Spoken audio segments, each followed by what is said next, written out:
Hey, and welcome to Matt and Jess TV. I am Matt Roast here with Jessica Bunbun with our reaction and review for Grotesquerie Season 1, Episode 7. On Sesame Street, there's things that are sponsored by specific letters. This video is sponsored by the sound of what?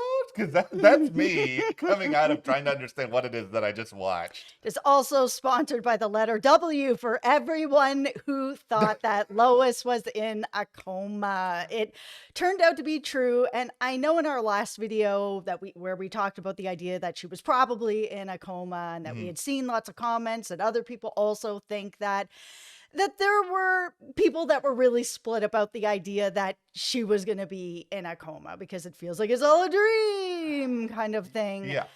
I want to know how you guys are feeling about it now, because for me, I'm always kind of like on a fence of my own making with this, where it's like, if it's done really well, I'm totally in. And, if not, it can just be so cheeseball because it is something that we've all seen so many times in TV shows and movies and stuff like that. That's like, oh, she's in a dream state. None of this happened, whatever. But we're going to be talking about the review for this, of course, but we're also going to be talking a bit about the preview where it seems like, yes, she's been in this dream state, maybe, and now these murders are actually happening. So while some of us might be like, oh, I don't know about this whole coma dream reveal, it feels like the murder mystery that's part of this is still going to be part of this, which is really exciting to me. I love this episode. I absolutely love this episode. I thought they did it really well. This whole show has been a trip. It really has. I mean, to speak about other things from when we were young, those old infomercials that are just like, this is your brain versus this is your brain on insert certain thing here. I feel like this is my brain at this point after watching episode 7 of Grotesquerie. Like I really like this episode. I give a lot of props to the producers and the directors for really swinging for the fences here. Visually, this was stunning for me. That whole fight, whoever choreographed that fight with Lois and Megan, where there was the wall in between them and a room that was filled with light and a room that was filled with darkness, a 10 out of 10. It was so compelling and just drew me right in. Yeah, it was just really, really well done. I think the structure of this episode was interesting. You brought up how people are feeling earlier. Like, I will say this. If it had all been revealed as a dream in the finale, I would have been really mad. I would come on here railing against this show, saying it's a waste of time, it's a stupid twist just for the sake of a twist. But because it's happening at the end of episode 7, because there are a few more episodes, because it seems like some of this is going to be relevant, I'm on board. I had pretty high hopes going into this episode too, because I had seen this interview. I believe it was with the Hollywood Reporter, and Max Winkler, who's like an executive producer, basically came out and was just like, this is the episode where things are going to happen. You'll have a better sense as to what's going on. And I think I do. I also still have a lot of questions. I'm not off the crazy train yet. Yeah, after seeing that preview, I think there's still so much more to explore here. How are we going to have what Lois was seeing in her coma with these murders, with Grotesquerie, actually playing out in life? How is that possible? We've got some theories. Well, before we do go any further here, be sure to hit that subscribe button because we still have more Grotesquerie to come, and we are hopefully going to be able to make sense of all of this by the time the finale airs. I mean, there's still a lot of very abstract theories out there, but if you guys do love the greater world of Ryan Murphy, you might know that the newest season of American Horror Stories dropped earlier this week on Hulu. It was a 5-episode Huluween event. Jess and I spent a full day watching those 5 episodes. We've got our reactions and reviews up for all of those here at the channel, so be sure to check those out. Also, we are covering The Penguin exclusively over on our Patreon, so if you want to check out those reviews, we'll have a link for you below to our Patreon so that you are able to join. It also helps Matt and I here at the channel so that we are able to continue to bring you these videos. Thank you, guys. Okay, let's talk about how Lois's dreams or visions of Grotesquerie and these murders are going to be coming into actual play. Let's get our tinfoil hats on real early. Yeah. because in the trailer, it also showed, Marshall possibly getting arrested or something like that. It feels like a big red herring. I Yeah. think that Lois is behind it, that she had these visions. We know that she's capable of doing some pretty bad things. Hmm. I mean, we learned in this episode that she was having like a long-term affair with her daughter's husband, so she's cheating on her own husband, but with somebody that it would affect her daughter. I mean, her daughter did forgive her and Hmm. was trying to move on, but at the same time, I mean, that's got to cut deep in a way that most people aren't capable of doing. So if Lois is capable of doing some darker things, maybe she's also capable of this. I think it's a good thing that we're supposed to wonder about at this point, because really, if we're to look at the murders ahead here, you would have to have some sort of acute understanding of what was going on in Lois's head, which kind of limits the possibilities here. It can Right. limit the possibilities that Lois, like you said, is the killer, or is there somebody else who has access to or an understanding of her dreams? We know that Ryan loves to play around with future tech, loves to Mhm. do these sort of twists. I'm not putting it out of the realm of possibility, and this is one of many purely insane things I'm going to suggest in this video, so prepare yourselves accordingly. Somebody else has an understanding of Lois's dreams. Somebody was there in this shared dreamscape. Or you can even go a step further here. Are we actually witnessing reality now, or is this just another variation of another dream world? I mean, how multiversal is Grotesquerie going to get? Yeah, it feels like, for those of you who are watching from this Yeah, season, where, it's about a group of people that are trapped in a town and yeah, somebody's able to get out, but are they really out? Or are they just in another version of the yes. same town and now they're back at the town? Like, it's kind of like, could it be like that? That maybe she's out of this particular coma, but she's moved into another coma where she's kind of like, what is really happening here? Because the other thing could be like what you said, that maybe there's some sort of medical advancements that haven't been revealed yet. And Yeah. maybe Dr. Charlie, who was Father Charlie Hmm. before in her coma state and he was the killer,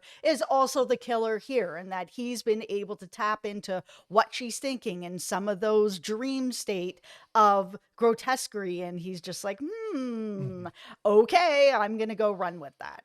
Yeah, I think that this show is leaving open a lot of different possibilities because they don't want us to sit back and think, oh, for sure, it's going to be X, Y, or Z. And this is the funny thing about episode 7 in general, is that when they revealed that Father Charlie was Grotesquerie or seemingly Grotesquerie, I know things are complicated with Megan's involvement in it, I was very much like, wah wah, because they revealed it in this huge anticlimactic way. It wasn't that interesting, and I was just like, okay, there better be some sort of really good twist after this, because otherwise I'm just wasting the entire biggest reveal of this entire show. Yeah, I mean, the whole scene with Lois and Megan was really just it for me for this whole episode. These two characters, these two actresses together, talking it out and preparing dinner before they're having this fight where, Yeah. Lois is kind of putting it all together. And I'm so thankful that she said the thing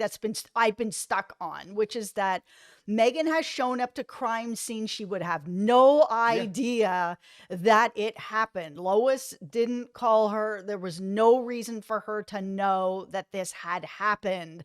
And especially the death of the three people that were like up on the wall. Hmm. That was it, where Megan showed up and I was like, nope, this doesn't make any sense. How would she know this unless she's involved? So in the coma world, I was glad that she was involved. Yeah, I think it made perfect sense that she was involved. And it made perfect sense that the writers dropped exactly everything that needed to be dropped within these first 7 episodes, so that the mystery wasn't actually so much in retrospect about who did it, because there were so many clues that made it pretty clear. Okay, Megan and Charlie have to be involved. It was Mhm. more about how and when Lois, who is in this very corrupted state, is actually going to be able to figure everything out. And it just so happens to come about at a time when we have the hot liquid slash pot slash Louboutin fight that was going on here. And So good. it was just a really good culmination of all of these different things. But okay, we've already got our tinfoil hats on. There's no need to put them on again for Okay. this. So here's going to be kind of my greater analysis of Lois's dream world here, is that she is envisioning basically the worst case scenario for not only herself, but for every other person that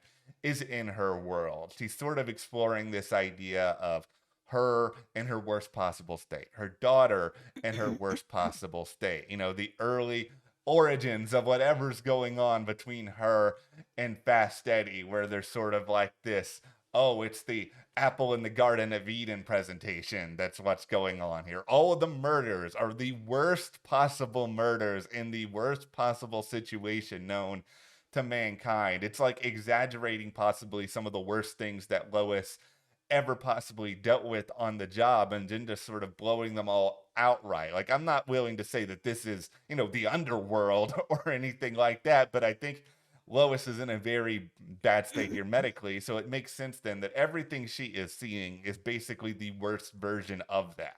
Yeah, it makes sense that that's where that story was going to be for her. We've had so many people throughout this first part of the season that's been, hitting at her guilt on certain things, talking about things that they shouldn't know about her that would be like personal feelings inside her own head and heart. And it's been, said back to her in ways that shouldn't be happening. My biggest clue that she was in this coma was just, how were all these people committing all these crimes, Nurse Red doing what she's doing to Marshall, and Lois is not arresting anybody. I'm like, you are a detective. You are watching things happen to people in your family. You are watching things happen at this motel. Nobody is getting arrested. People are doing terrible things all over the place. None of it made any sense. I was like, okay, she's not arresting people because she can't. There's got to be something that she just doesn't have any actual control or power in here. And now we're here. Yeah, and now where I'm sort of leaning into everything on the other side of the reveal is, we can call this, I guess, Marshall's world for now, because it seems like Courtney V. Vance is finally awoken from his coma, and he's like, I'm a main character on this show too. That's right. It's time to cook. And did he cook? Oh my goodness. That scene in the hospital room. Oh my goodness. Yeah. Welcome, Courtney. It's nice to finally be able to spend some more time with you, and you are not just stuck in that bed. I can't imagine how long he was waiting for this, because I mean, we all know he's an incredible actor, and it's just like, okay, now he's getting to really work with a lot of this material. And now I'm also, though, sort of wondering, is this real? Like, is this sort of the manifestation of everything going on in Marshall's head to a certain extent, where he's clearly out to make Lois into, this worst human being possible? He doesn't want people at her bedside. He's trying to like conjure up these various different thoughts of, okay, this is maybe where his daughter's at. This is what's going on with Ed. He's trying to assert his control. I don't necessarily think this, but we have just spent 7 episodes with the most unreliable narrator ever. I think if we aren't questioning whether Marshall's reality is the real reality or some sort of other false creation, I mean, we're fooling ourselves. Oh, absolutely. At this point, this episode is very much like, okay, we can't trust what you're telling us, so going forward, why would we trust you now either? I mean, is Marshall's reality the real reality of what's going on? We really don't know yet. Like, I don't trust it fully. Yeah, I'm really, really suspicious of it. But I mean, I will say this. The one thing that gives me a tiny glimmer of hope that it might be the real reality is just the notion that, okay, it seems like Lois is waking up, and we have this huge, bizarre ascension scene at the end of this episode, which I'm glad for, because this to me is going to be the signal of the biggest grotesquerie reality, the prime reality, if you will. We actually need Niecy and Courtney to be acting together, because the reality is that, yes, these two people do not like each other. I think that is a constant in both of these worlds we have seen, but they are parents. They both have a history, and I think because these two actors are just so good, that Ryan and the producers would be doing themselves a great disservice if at the end of the day, the biggest story is one that requires the two of them to actually work together. I cannot wait until this next episode. Like Mhm. everything that they revealed at that dinner with Marshall Yeah. and Travis, hats off. Like we Yeah. only got to see him really kind of a little bit as Fast Eddie, and he's charming, and everything is smooth, and I was just like, okay, I feel like Travis can play that. Yeah. This character of Eddie, where he's more insecure, Mhm. he's, with Merritt. Merritt has, a pile of doctorates. She's Yeah. curing cancer. He's working at a Cinnabon. He doesn't feel good about himself. He's got mommy issues. He's sleeping with his mother-in-law. Like, this is a really complicated character. And they brought a lot of it out in a very small amount of time in a way that was completely believable. I completely believed him in this role. And it was a role I did not expect to see him in. No, I didn't expect him. I didn't expect to see him in a role like that that's playing it seriously. Right. Like And very well. yeah, I know Travis is capable of like going outside himself for like comedic stuff. There's this Mhm. SNL sketch of him at like the American Girl store that's really ridiculous and really funny, but he did a good job with this. But I mean, I will also say I have two questions coming out of the introduction of this Travis and this Merritt. Number one is your boss, Gene Takovich. Just Oh, throwing that right. out there. No. Number two, it's that one of the big reasons I'm suspicious of this world right now is just that everything feels so aggrandized still with these characters. Like this version of Travis who is insecure. He's got the mullet. He looks very down on his luck. Merritt has multiple doctorates. It's just sort of like, okay, That one I believe. I certainly believe she's very capable of it. It just feels like these versions of these characters are still very extreme in a way, where it's like Travis is this very extreme version of somebody who's down on their luck. And yes, they explained why someone like Merritt, who is so accomplished, would want to be with him, Mhm. but it's one of those things that I'm watching and I'm just sort of having a little bit of pause. I think in general, the biggest thing I'm watching out for right now are what are characters wearing? What are their hairstyles? And that may sound silly in a way, but I think they're indicators of, okay, this is one world.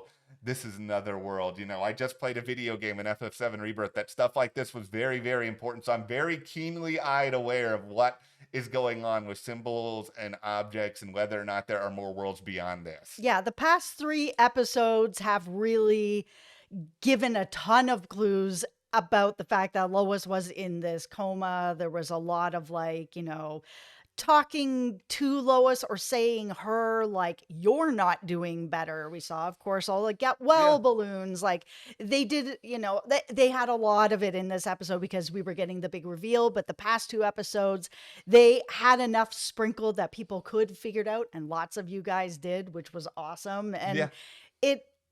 I think going forward, we're all going to have our eyes wide open looking for clues that it's like, okay, has she really come out of this or not? Mhm. Or has she moved on from the guilt part of being in a coma where she's beating herself up and Yeah. she's facing all the things that she's done and now she's okay with it. Her daughter forgave her. Mhm. She's forgiven herself. She's ascended into the next level of purgatory where Yeah. she's now like, okay, there's a couple things left that I need to take care of, and then I'll be able to move on. There's a couple other things here I'm still also left to wonder. Number one, we don't really have that full of an explanation as to what actually happened to Lois in this particular reality. It's sort of like, okay, yeah, she's in a coma and now she's getting out of a coma, but everybody just talks about, oh, here's what happened with her and Ed. But it's like, I still don't know what actually happened to her. Yeah, I mean, my tinfoil hat has been, I mentioned this in other videos, that the very first shot we've seen of this show was a curtain on fire. Yeah. And we've seen Lois multiple times standing beside a curtain or looking at a curtains have been all over this show, that it feels like maybe there was some sort of a fire that put her in this coma. I mean, even her going out and there's like a giant hole in the ground filled with fire. Yeah.